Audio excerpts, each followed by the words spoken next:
Chapter 26. There were two fifth-grade teachers, Mrs. Lawrence and Mr. Baker. Mr. Baker was my homeroom teacher. He taught us everything except history and art. Our class was sent over to Mrs. Lawrence's classroom for those subjects. I found that I liked Mr. Baker. Although I heard some of the kids say that their parents thought he was too young to teach class, I thought he was old enough. He was almost 25.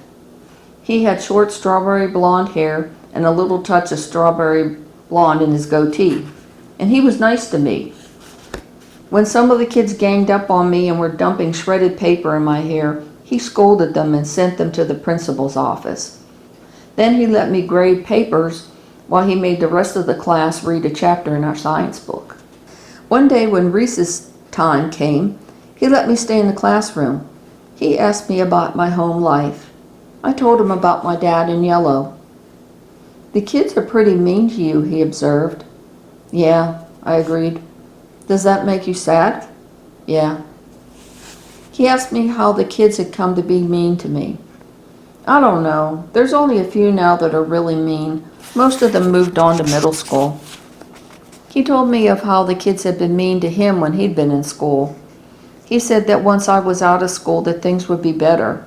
He said that the older you got, the better things got. I took that into consideration. I found that I was actually liking school now that I had Mr. Baker to talk to. He kidded with me and sometimes let me do special things like taking permission slips to the main office or organizing his bookshelf in our classroom. I walked into school one morning and I could tell that he was upset about something. He didn't say that he was upset, but I could tell. At recess, he told me to go outside and play with the rest of the class. "Can I show you something first?" I asked. He grudgingly agreed. He let me take him to the music room. "I want to play something for you," I told him as I picked up an acoustic guitar that belonged to the school. I played a Van Halen song for him, and he watched and listened with interest. He was impressed with my musical talent. He complimented me and then asked why I had thought to play that song. "Because it's your birthday, and that's your favorite song," I found myself saying. Up until that moment, I hadn't known either. It had just come to me right then. He looked suddenly choked up. "No one has remembered my birthday today," he sniffed as he looked downward. Yeah, I certainly knew how it felt when people didn't pay attention to you when you needed them. I put down the guitar and hugged him. I thought he'd push me away or not respond, but he put his arms around me and hugged me back, and I wondered if he was ever going to let me go. It wasn't my practice to hug people, but he'd unexpectedly reminded me of Stupid Boy with his pain. "Thank you," he said a moment later as he wiped at his eye. Then he asked if I minded going outside with the other kids. I didn't want to, but I agreed. "You sure like your new teacher," my dad observed one night as I chattered on about how Mr. Baker was so smart in the way he taught math so anyone could learn it. "You've been talking a lot about him since school started." "For an old man, he's pretty cool," I agreed. I went on to talk about all the things Mr. Baker had done in school that day and how he'd hugged me before I left for the day.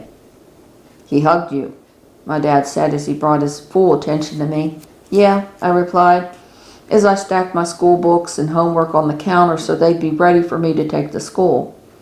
I had more math to learn the next day, and I looked forward to learning it. There would be science, too, and I couldn't wait. Mr. Baker made all the subject he was teaching sound interesting.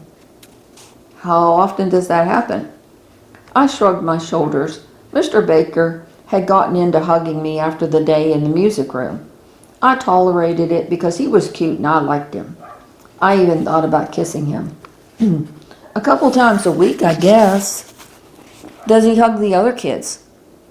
I scrunched my face thinking about that. It occurred to me that he only hugged me when the other kids had left the classroom. Somehow, I always seemed to linger behind. "I don't know. I've never noticed." "Does he do any other things to you?" I scrunched my face in confusion. "Huh? I don't know what you mean," I replied. My dad sat me down for a big talk. "Remember what I told you about older men, that you had to watch them because they'd get you in trouble? Yeah, I agreed. Mr. Baker is an older man. I blinked in confusion. Yeah, but he's a teacher. I don't understand what you're talking about. How is he going to get me in trouble? I'm learning math and stuff. My dad proceeded to explain about sexual predators and how they gained the trust of youngsters and then molested or raped them. His explanation was sounding something like stupid boy had said to me before he'd left my life. He explained that the adults were often perceived as nice people and people that you normally would trust, like a teacher or even a dad's friend. He said that some parents abused their kids. But he's not like that, I replied angrily. He's nice to me. He's never touched me. I hugged him first. Some adults do form a friendship with the child and they think that the child can fill that void in their life. They somehow think the child is an adult that understands them and should also meet their other needs, like sexual needs. Do you know what that means? No. So my dad explained it to me. I couldn't relate to the sexual part, but I understood that adults had those needs.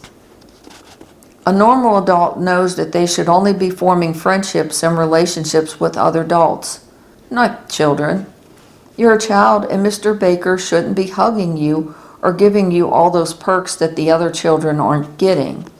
He sounds like he could be a sexual predator or at least a troubled adult. I'm telling you all of this because you're growing up to be a very beautiful girl. You've always been a beautiful girl. And you seem to attract a lot of older men because you're so mature and also because you isolate yourself.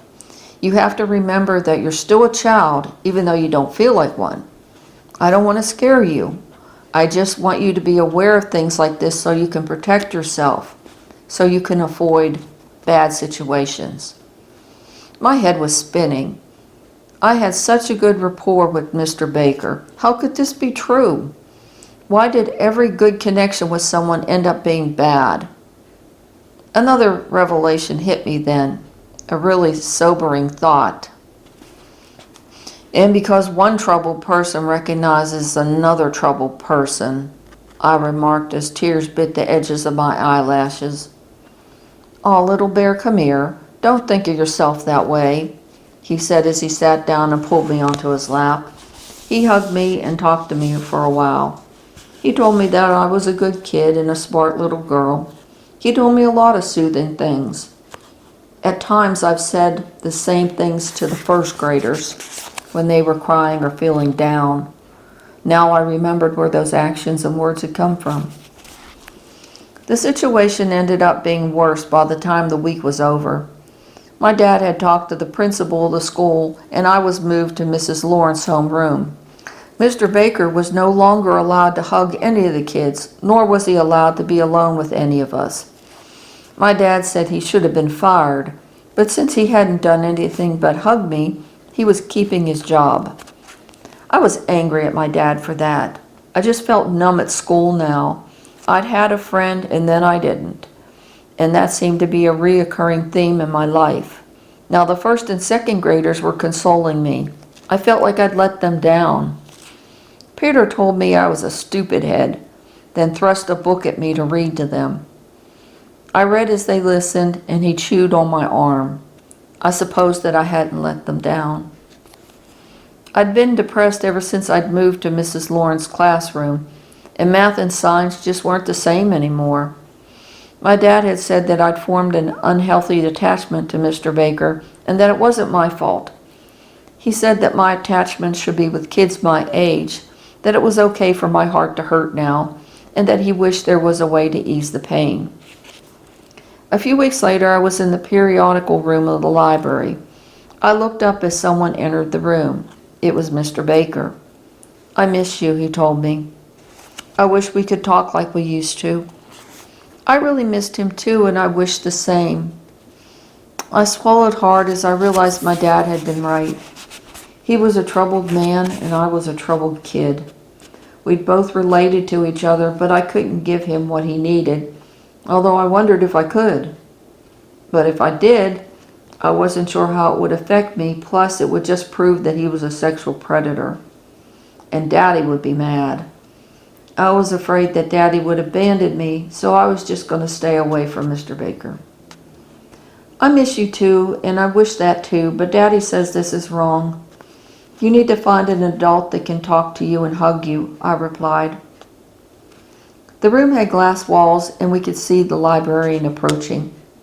Yeah, he agreed sadly, but I wish it were different. You really did help me more than you know. I'd sometimes been a dime store psychic with him. At times I've told him stuff that I didn't even understand. I just relayed what the voices had told me. I felt the energy around us, and it just hurt. But then there was an answer, for him anyway. You should talk to the cafeteria lady, the one with the short dark hair. I think she'd like to talk to you. She'll give you what you need. Talk to her about her cats. I think you'll really like her, I told him. I wondered when the voices would ever give me any advice that made me happy, that filled any of my needs. The door of the room opened. Mr. Baker, don't you have somewhere to be? The librarian said to him in an icy voice. She had wanted to tell him that he wasn't supposed to be alone with any of the children, but she hadn't wanted me to know that. Bye, Mr. Baker remarked to me, and thank you. What did he say to you? She asked me in a very serious voice as he disappeared from sight. He said he was sorry and he thanked me for being a friend, I lied. At my violin lesson, Mr. Doug has assigned me Beethoven's Minette in G. It had some complex rhythms and stylistic bowings, but it hadn't taken me but 2 days to perfect it. That's really good, he told me. What if I learn Setz's Concerto No. 2, third movement, I asked. I had heard someone play it on some music show the week before, and it hadn't seemed hard. He paused, so I removed my violin from under my chin and looked for his answer. Okay, go for it, he replied.